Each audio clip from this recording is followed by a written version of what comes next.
Yo creo que la palabra enamorado tiene mucho peso. Digamos que estamos en una etapa... A pesar de que Osin Palau no quiere oficializar su romance y reveló que aún no estaba enamorado, estas imágenes dicen todo lo contrario. Segundo intento. Lo que necesitamos para que aprenda el nombre. No, pero tienes que hacer carpita, pues. Tienes que hacer carpita. Flavia Laos y Osin Palau salieron juntos a un campamento donde confirmaron su romance en una fogata. Pero estamos tratando de hacer una fogata. ¿Qué es eso? Esa es la fogata, así no estaba. Así no estaba. Confía. ¿Sí? Su mejor amigo Aarón y su novia estuvieron acompañándolos, ya que la reunión fue en Lo pareja. logramos, gente, lo logramos. Se prendió. Tienes que hacer carpita, ajá. Tienes que hacer...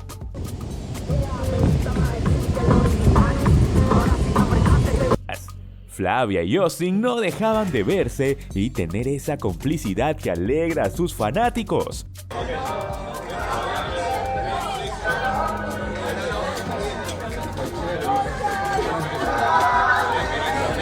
La actriz ya es parte de la familia Palau, ya que no se pierde ninguna reunión en familia.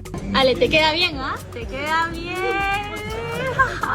Él no sabe cómo tratar a una mujer. En cambio yo sí. Incluso ambos asisten juntos a eventos, a reuniones familiares y trabajos. ¡La rompiste!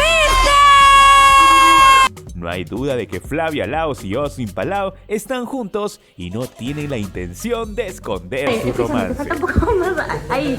Te falta un poco más ahí. ¿Dónde? Si ya te estoy... Tenemos más información para ti. Suscríbete, dale like y sé parte de Bray.